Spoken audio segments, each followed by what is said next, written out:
Boom. What's up, friends? I'm going to send this to a few people.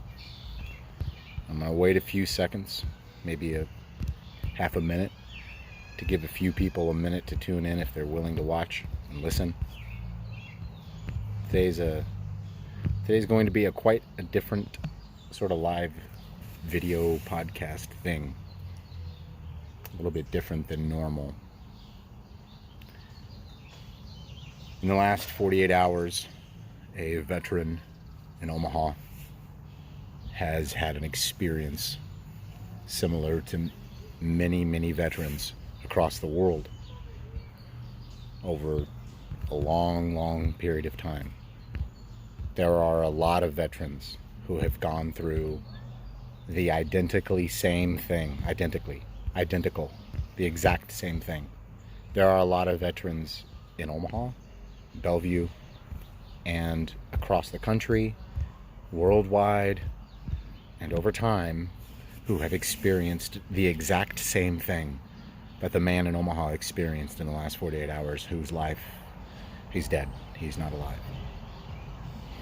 He died because he chose basically to commit suicide. Basically. He, according to the news, began drinking. Had some sort of a emotional episode.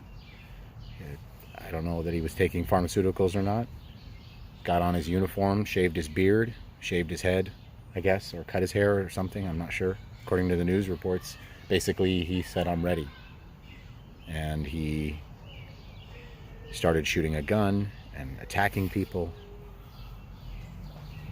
threatening to take his own life. And that's really, really sad. It's sad not because somebody died. Like, it's really sad that somebody died.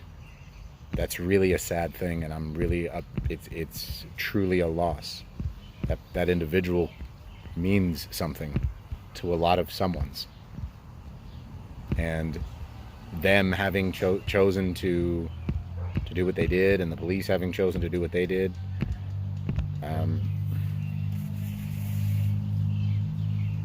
didn't have to happen that way. But it didn't have to happen that way, but there's a lot that could have happened in my life differently that necessarily would have meant that that's what's going to happen to me too.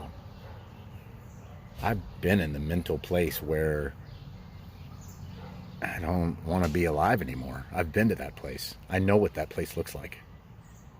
And I know what angry feels like. And I know what those two together would feel like with a little bit of booze. A lot of booze. And I'm certain, 110%, that if I didn't have the people in my life that I have today, I wouldn't be alive. I'm certain of that. If I didn't have the people in my life today, I wouldn't be alive today. If you know me, if you've known me for any period of time, you know I'm pretty gregarious and outgoing. Clearly, this video serves to evidence that. All the podcasts I've done, all the different things I've done, it would be easy to say I'm an outgoing guy. But something that y'all may not know is that deep down inside of this gregarious, happy, friendly dude is somebody with some shadows. And I know you got shadows too. If you're watching, you got shadows too. Things that reflect darkly off of who you are, you know? And it might be easy to say, that would never happen to me. When you look at a veteran going through what that dude went through in the last 48 hours and their family and all that stuff, it can be easy to dismiss it and say, that'll never happen. But the truth is, it happened. It just happened. It happened in Omaha, and it's happened across the country, and it's not new. Veterans have been acting out in this way, and unfortunately, their lives have ended this way for a long time. It's really sad, but it's preventable, right? People are like, well, duh, it's preventable, Tim. Come on. Don't pick up the gun, duh. Don't get drunk, huh? Don't act that way, huh? Don't go to war, huh? Sure, it's preventable. Sure. But here's what I really mean when I say preventable. There is a direct relationship to me being whole, alive, in one piece, and not have a bullet in my skull. There's a direct correlation between those facts and my willingness to submit. You have to know that. The only credit I have to my healing and having gotten better in any way, shape, or form was submission. I was submitted. I was broken. I was brought to the end of me, and all I could do was tap. And when I did finally tap and give in, my wife was right there saying, I've been saying this for so long, let's get something better. Let's do something better. Let's get better. Let's heal. And before that, my wife was saying things like, no, you don't understand. He's not okay. He's not okay. You don't understand, right? That's what my wife would say. She'd say, you don't understand. It's not normal. There's something wrong. You guys, he needs help. That's what she'd say. And I got help. My wife and I were just talking about this a minute ago. I got a big leg up on life. Huge. There were so many people in my life at my crisis moment, at my moment of breaking, who were ready to shit on me. And they did. They took advantage of it. And then there was this other, even larger group of people who didn't actually shit on me in my moment of crisis. And instead, they pulled me out of the muck and mire. They told me things that were true. Like, number one, stop whining. Stop bitching and moaning. Number two, get up, get off your ass, and let's start doing some push-ups. Let's start running. Let's get healthy. Let's engage your body. And number three, let's get well. Now, what that meant for me was get the right medicine, get the right treatment, get the right therapy, get to the places I need to get to, talk to the people I need to talk to, look at all this nasty shadow shit inside of me. I needed to get into that. And you do too, okay? But look, I have this thing. I have this proclivity in myself where I find that if something really works for me, I'm sure that it's got to work for everybody. Or if I've got a problem, A, B, C, L, whatever it is, everybody's got the problem. Now, that's not true, and I don't actually believe that, but there's times in my life where I've acted that way, where I've treated other people in that way. So that's not healthy, and I don't want to do that right now. But what I do want to tell you is, please listen to me. If you have PTSD, if you know someone with PTSD, get help. Is that complicated? Is it difficult? Yes, it's the most difficult thing you're gonna do. But can I tell you something right now? If you'll listen long enough. And by the way, Pete, little side note. If this isn't for you and you're like, this doesn't apply to me, go share this with your friend who you know has PTSD and you know is facing garbage and you know up here is this way or that way and it needs to be straightened out and balanced and you know that. Share this with them because I'm about to drop some science. Here it goes. Ready? You are culpable for your actions. Is that clear? Stop using your mental diagnoses as excuses. It is such a beautiful thing that I am blessed with the things that I have and the legs up I've been given to experience what I've been experienced in life. That's a good thing for me, and I'm blessed. And I don't take that for granted. There's a lot of people and guys out there facing garbage who don't have any capacity to heal, or they don't know where to go and they don't know what to do. So that when they hear me say, heal, get better, it sounds like drabble. It seems like I'm not being sensitive. It can seem that way. But if you're honest, if you look deep, deep, deep, deep down, and you're honest, you'll admit, you'll know. Now, I'm not saying you got to know how to fix it. But I do have to say you have to submit. You have to give in. You have to. It's a fact. The longer that you pretend like you are not one of the ones who is responsible for your actions and that something up here is an excuse for your behavior, that is as long as it will take for you to continue to hurt the ones you love the most around you. You will hurt the ones... Let me make it simpler. I went a long way around to say that. If you love the ones around you the way you say you do, love yourself enough to submit to getting help. Stop using excuses. Stop using excuses. Stop making excuses. Yeah, the VA is difficult. Sometimes they suck. Sometimes they don't do what they're supposed to. Therapy's expensive, okay? A lot of people are like, what's the options? Do I go get high like this guy, or do I go to the mountains like that guy, or do I go engage with a trucking job where I can never have to be home like that guy, or do I do this like that guy? What do I do? What do I do? What do I do? Meanwhile, the symptoms are packing up. And comorbidity. Are you familiar with comorbidity? Things going with things, going with things, going with things, going with things. Shit builds up. Starts to really suck. Then it does start to happen without your permission, right?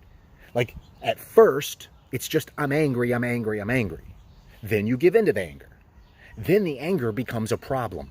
Then all of a sudden, out of nowhere, you don't want to be angry, right? You're not wanting to be mad. And something happens. Like you drop something 4 times in a row. And your wife walks in.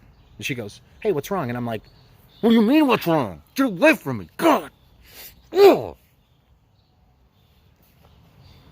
That's called anger. And what happens is when it swells up, when it starts to build up inside of you, that's a symptom. It's a sign. It's a signal. This carcass that you are in is trying to send you a signal. The reason your heart rate is up, the reason your eyes are the way they are, the reason you feel the way you feel, he or she or it is trying to speak to you. It's trying to send you a signal.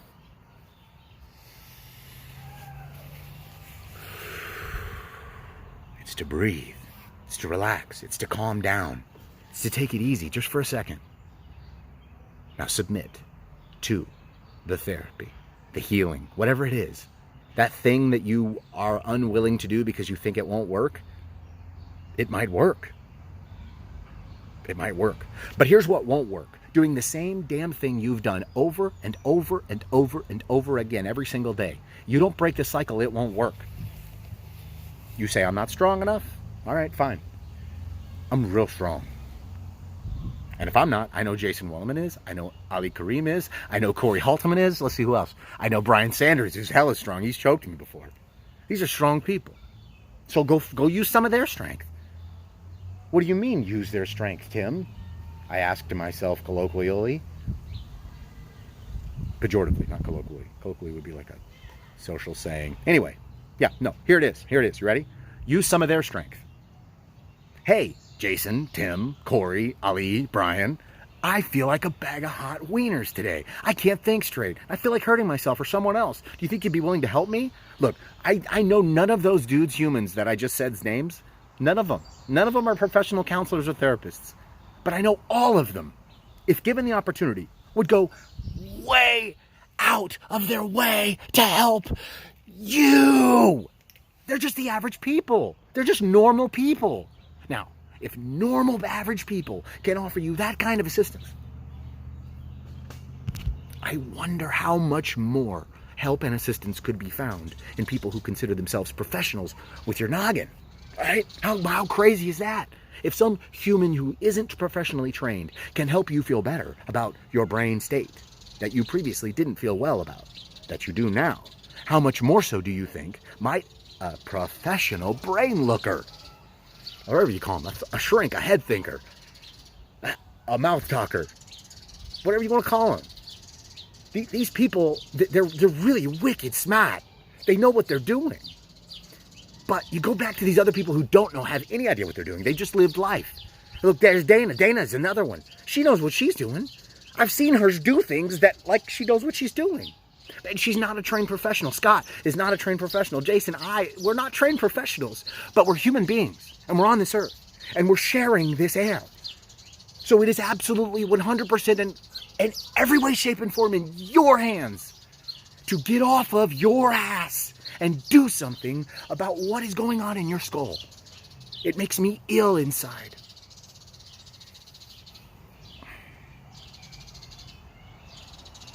To know that veteran was in my city, man.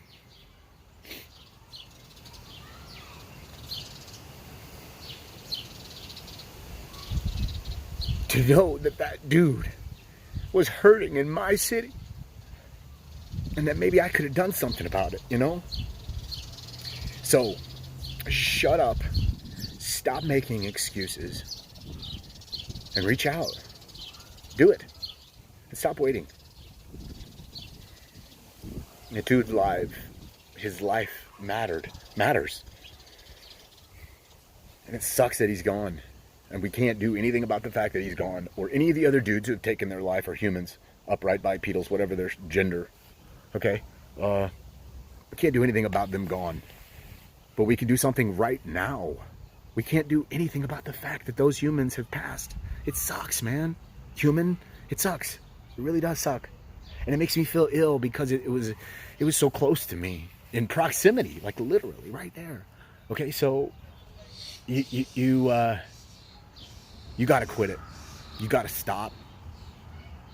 Say one of the names that I just said, because they're on this thread. Click on their profile. I think that's what this whole social stupid media thing is for, right? Click on their profile, connect with them. Say, hey, I don't know who you are, but that guy on that video with the beard, he said that you might be able to help. Well, how could I help? I don't know. Do you like coffee? Do you like food? I'll eat some food with you. I'll drink coffee with you. I'll talk to you. I'll talk with you. I'll engage with you. I don't know. I'll go fishing.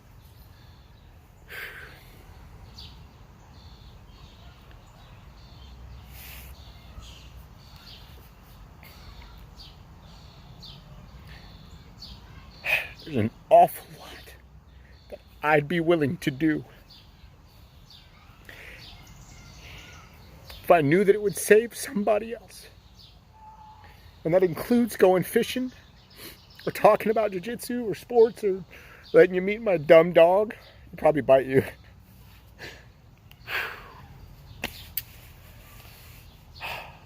I won't bite you, though.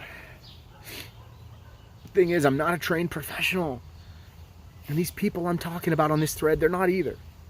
But I know for one fact for sure about these people on this thread, myself included, we've gone through some stuff. Yeah, we've faced some garbage.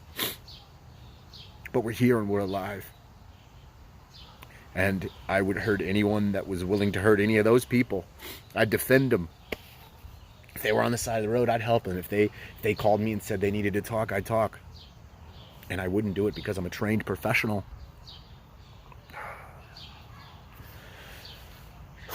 I would do it because I give a gigantic crap.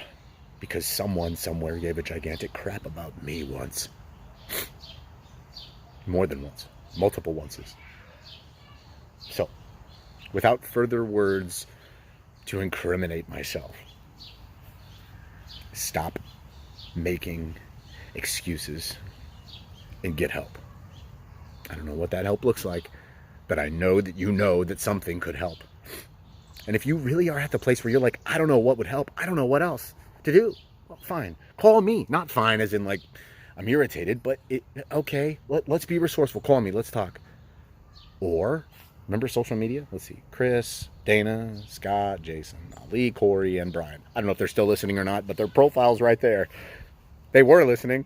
You can click on them, you can talk to them, you can say, hey, I don't know you or anything, and so kind of the anonymity gives me some freedom, but I sometimes struggle with these thoughts. Do you? How revealing, but if social media is for anything, can it be used for healing? Can it be used for that, maybe? I don't know.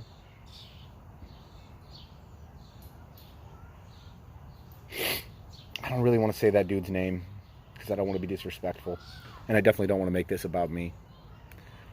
But that dude that died here in Omaha was facing that mental crisis.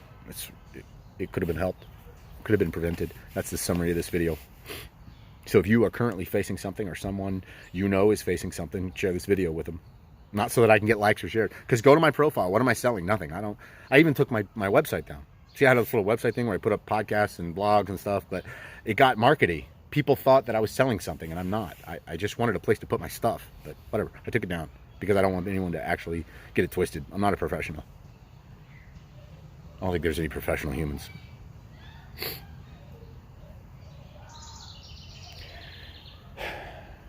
If you're thinking of hurting yourself or someone else today, don't do that. Please. Please don't do that. I don't know the answers to all your problems, because I don't know all the answers to mine, but I know that there's answers.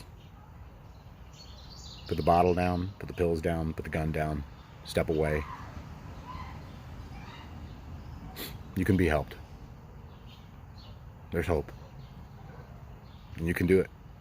Because I did it. And a lot of other dudes and humans did too.